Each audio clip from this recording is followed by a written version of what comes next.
How's it going, Mod22 gamers? Hope all you PlayStation players can finally get on the game and didn't have to delete too many friends to get online. I stumbled into a bit of a question the other day when I was looking at my build that kind of lumped together a bunch of ideas that I've had in the past and some questions or builds that other people have had. And this is going to be looking at the artifacts and the neck and belt sets that you can use on your character. As usual, this is mainly for a tank, but some of this will definitely be valid thoughts you might have on a healer or a DPS as well. Hopefully this can answer the question of what the best artifact setup would be for you guys on your tanks. Not necessarily having an outright number one setup, but it will give a bit of a direction so you can put it together how you think would work best for you. Stick around till the end to hear me out on all the options I'm going to mention and how you can increase your threat generation and damage resistance or damage reduction in many more ways than might be obvious in the game. First, we can talk about the neck and belt sets. Since this is a bit more of a tangible discussion, you can really see or explain the differences a bit easier with these. Some of them will be old and some of them will be brand new, and there's a lot of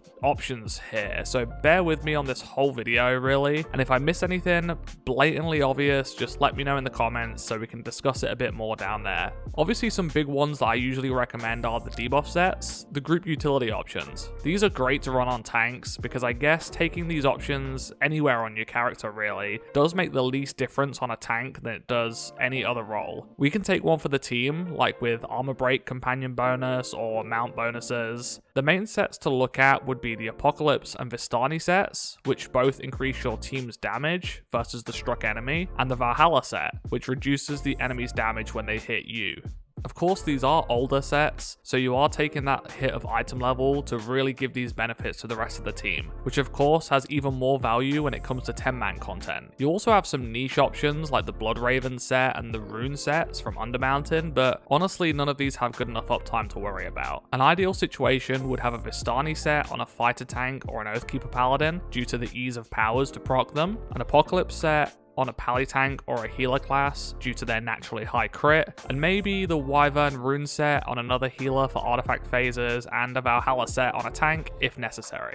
Of course, besides the group utility sets, you have your decision on which of the more personal bonus sets would be better for your build, which, although I would always recommend utility sets, I know that a lot of people prefer to build to really maximize their own character and gameplay. With the wide range in item level, this really does become a bit more of a confusing topic when you get into it, as there really are a lot of options now. I'll go through the ones of note to me in a bit of an order to hopefully not get too sidetracked. If you're looking at the most tank focused sets for your build, going with something with the newest highest item level might be what you're looking at. The Northern Jewel set would be an obvious one for this, as it would give a nice boost to defensive stats as well as the added 15% threat for the tank role. I even considered running a split set and not even looking at the bonus, but if you're looking for just the best item level and stats on these, funnily enough just putting on this whole set is the best for that as well out of any of the newer set options. The other standout set for tanks all around would be the Diamond set from Vault of Stars, giving you that 5% awareness, damage reduction, and that bonus threat when you're standing still. Not bad for trials, but it can be annoying to make sure it's always up, especially when doing mechanics. If the idea of standing still is still an issue and you're not liking the idea of the threat bonus, you could always go for the classic Mastercraft set with +9 constitution on these,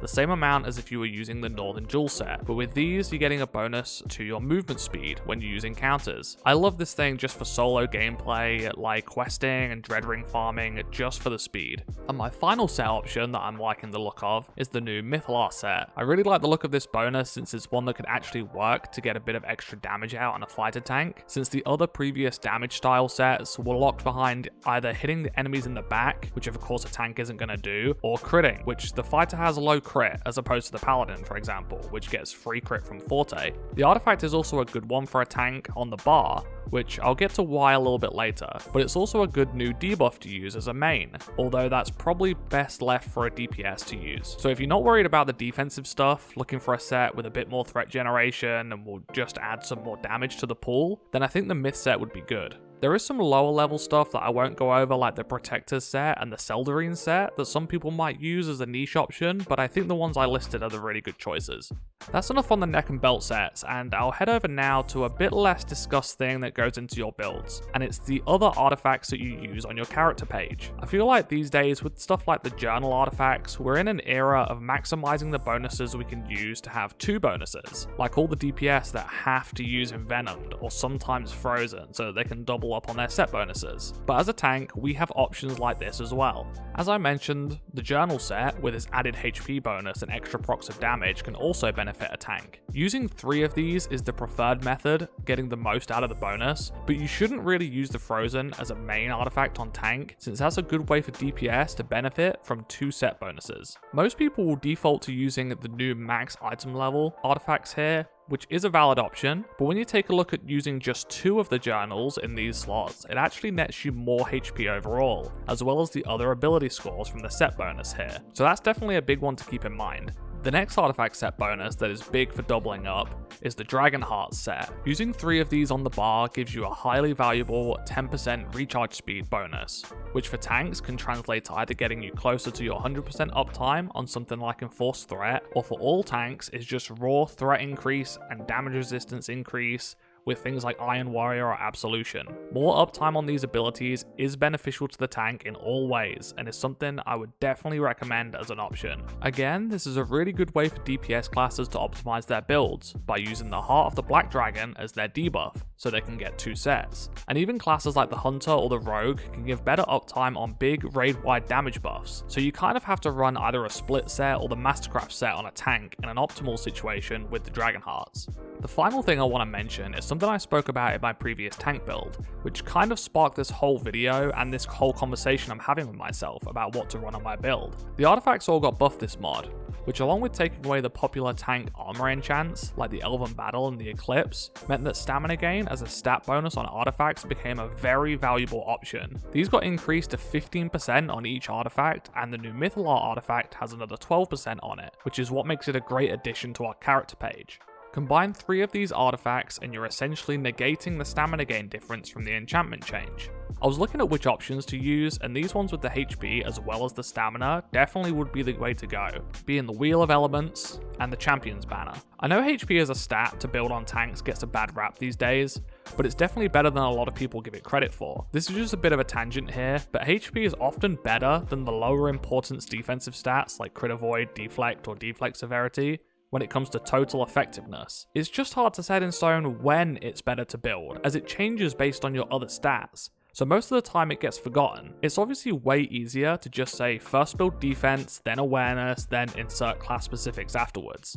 Another way HP is often overlooked is as the total stamina it adds to your shield, especially since you often have higher effective HP while blocking with a fighter's bonus crit avoid and awareness, or the damage resistance for a paladin, meaning that shield you're blocking with makes your HP pool worth basically double. Of course, this all loops back around to the stamina gain, since this is what keeps that shield HP constantly regenerating. It's basically a heal stat for your own little bonus HP pool that you carry around on your arm. So when you're considering how much HP you have or how much to add or take away in the future, consider how that number also contributes to your shield. There's a lot of information and thoughts there, but hopefully you followed along and you can understand why I personally put on these stamina and HP artifacts in my build video, even if I'm not 100% convinced myself. And honestly, this video might help me make a bit more of a decision on what I think is the best setup as well. Again, hopefully you guys get where my thoughts are going with this video and how stamina gain, recharge speed, and your different neck and belt set options can provide you with raw threat increase, damage resistance, or effective HP in ways you might not have considered before. I definitely like the many ways we can build in the game these days, although the huge item level jumps do make it hard to think that way, as some items get left behind. I'd love you guys to take this information and apply it to how you want to play and build your characters, and hopefully open up some minds on the ways you can build your tanks in the game. Stay safe guys, and thanks for watching.